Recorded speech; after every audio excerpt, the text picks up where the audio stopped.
Um candidato a vereador chega em um bairro para uma reunião com os moradores. A reunião foi convocada pela associação comunitária, que quer saber quais as propostas dele.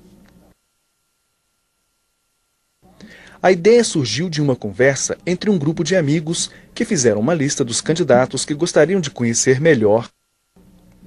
Durante a reunião, o candidato a vereador mostrou que sabia bastante sobre os problemas da região. Linha de transporte coletivo com poucos ônibus, ruas sem calçamento e sem esgoto, uma área com risco de desabamento, trechos sem iluminação pública. O candidato não teve dúvidas, prometeu dar um jeito em todos os problemas.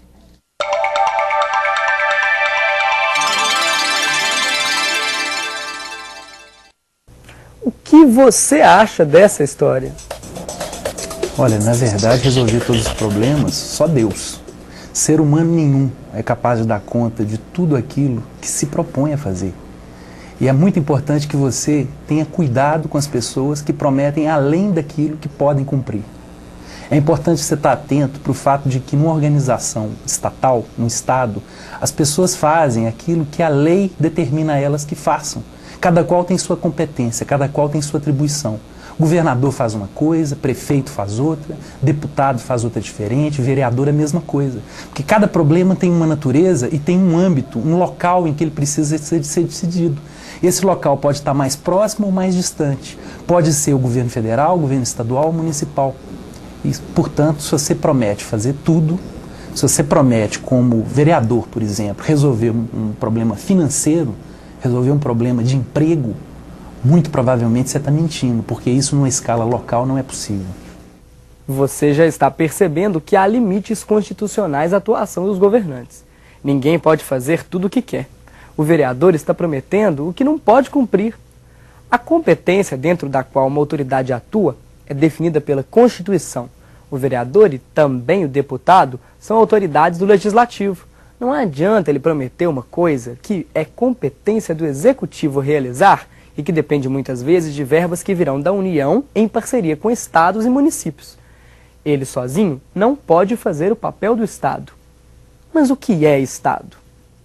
Estado de espírito, veículo em mau estado, estado líquido, sólido, gasoso, um certo jeito de estar, será que é isso?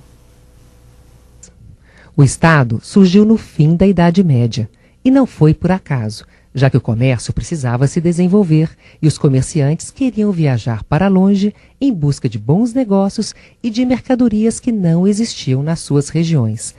Era preciso garantir segurança a eles, além de moeda estável e melhores condições de transporte.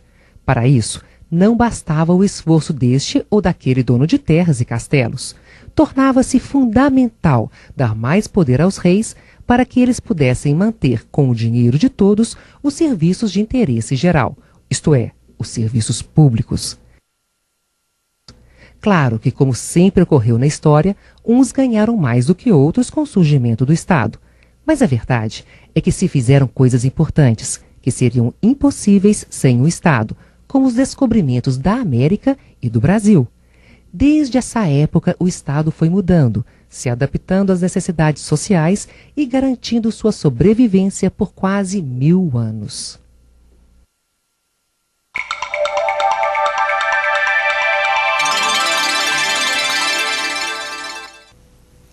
Três são os poderes do Estado brasileiro: executivo, legislativo e judiciário, que devem atuar com independência e harmonia. Os membros do legislativo, do executivo e do judiciário falam e decidem pelo Estado. Só fazem isso porque têm autoridade para tanto, baseada na vontade popular. Apenas os juízes não precisam das urnas. A Constituição deixou-os fora das disputas políticas para que seus julgamentos sejam imparciais, sem pender para esse ou aquele lado, por paixão política ou interesse partidário. O executivo, que é o governo, aparece mais porque tem um número maior de funcionários, cuida das obras e dos serviços públicos em geral, recolhe os impostos e realiza as despesas. O legislativo tem funções também importantes, como discutir e votar as leis e fiscalizar os atos do executivo. O nosso vereador lá atrás faz parte desse poder. Se o executivo ou o legislativo descumprem a lei e prejudicam alguém, entra em cena o judiciário, mandando os outros poderes corrigirem os seus erros. Com o poder dividido entre muita gente, de diferentes opiniões, profissões, regiões e classes sociais, pode até ser mais trabalhoso governar, mas é muito mais democrático e seguro, evitando-se que uma pessoa governando sozinha e sem limites leve o país para o buraco. E o que é governo? Governo é o conjunto de pessoas e instituições que tornam o Estado visível. Em outras palavras, que fazem cumprir os deveres do Estado definidos pela Constituição.